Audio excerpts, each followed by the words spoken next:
मंत्र भी महादेव जी के हों तो नाम क्या जपें फिर? महर्षि आप 20 वर्ष बनारस में रहे और कट्टर उपासक रहे हैं, मतलब भोले बाबा और माँ पार्वती जी के। तो महर्षि आपके कोई अनुभव जो हमारे साथ जैसे साधकों को एक भी वृत्ति अन्य न हो और अनन्य भाव से आराध्य देव का चिंतन होने लगे तो चमत्कार प्रकट हो जाएगा। तो महादेव का मंत्र जपते जपते आप राधा रानी तक का मंत्र कैसे करने लगे फिर आप? भाई महादेव जी के सेवक हो, बिल्व पत्र चयन कर रहे हैं, फिर महादेव जी के लिए अर्पित कर रहे हैं, जल अर्पित कर रहे हैं। नहीं मंत्र कुछ आता तो गुरु मंत्र के द्वारा बिल्व पत्र अर्पित, एक एक मंत्र अंदर ही अंदर जपते हुए विराजमान। फिर वो तो एक चुल्लू जल में प्रसन्न होने वाले देवाधिदेव महादेव, उनकी पूजा में तो ज्यादा पैसा वाली सामग्री है नहीं। धतूर का फल, बिल्व का पत्र, अकोड़े के फूल और गंगा जल एक अंजलि चढ़ा दो। जो कोई स्वीकार नहीं करता वो महादेव स्वीकार करके वो पद दे देते हैं जो दुर्लभ है। बड़े कृपालु हैं, आशुतोष हैं, औढ़रदानी हैं, करुणा समुद्र हैं। उनकी आराधना से ज्ञान, भक्ति, वैराग्य जो चाहे, ऐश्वर्य जो चाहे सब प्रदान कर देते हैं।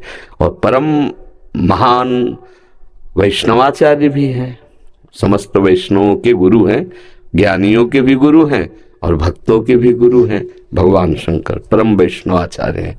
कोई भगवान शंकर की निंदा करे सोचे हरि से प्रेम कर लेंगे, कभी नहीं। और कोई हरि की निंदा करे सोचे भगवान शंकर से प्रेम कर लेंगे, कभी नहीं।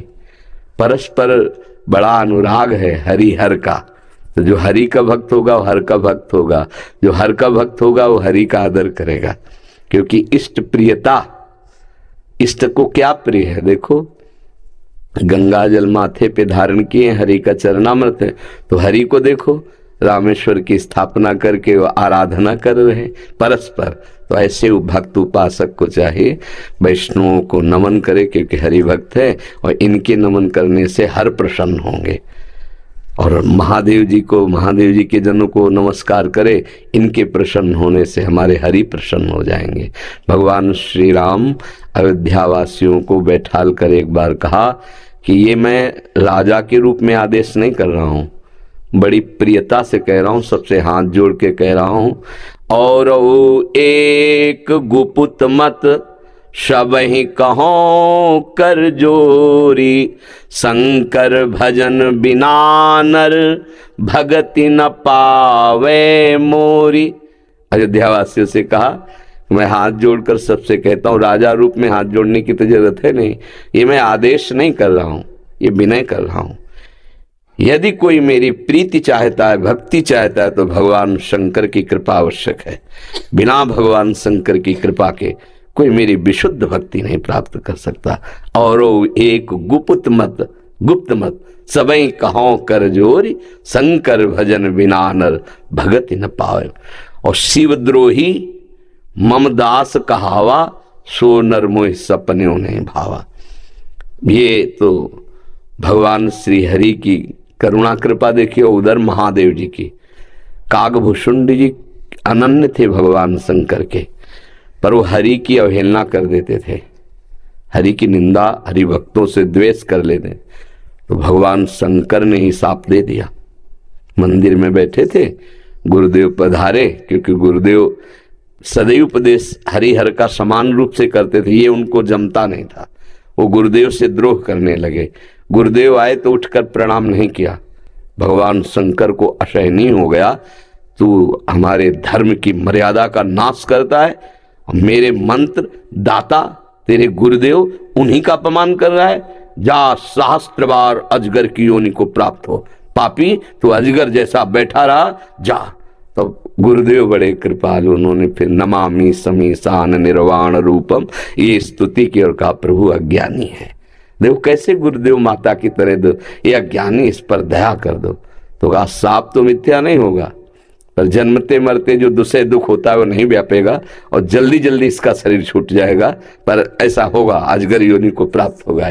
ये अगर कोई भगवान हरि की अवहेलना करके महादेव का अनन्य बनना चाहता है तो कदापि नहीं, और कोई महादेव की अवहेलना करके हरि प्रेम चाहता है तो कदापि नहीं।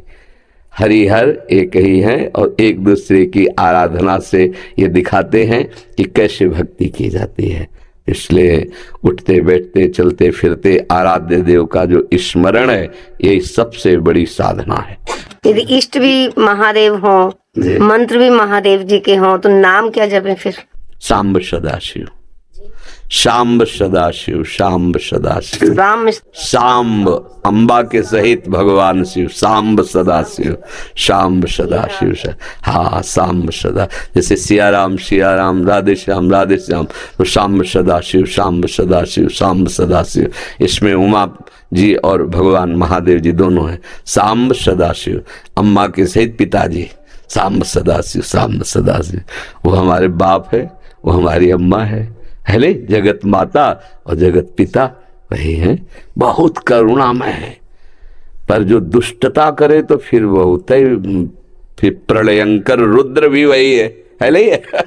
उनके सामने फिर कोई अद्वितीय है, अद्वितीय शिव अद्वितीय है, चराचर जगत के स्वामी है, करुणा के समुद्र हैं।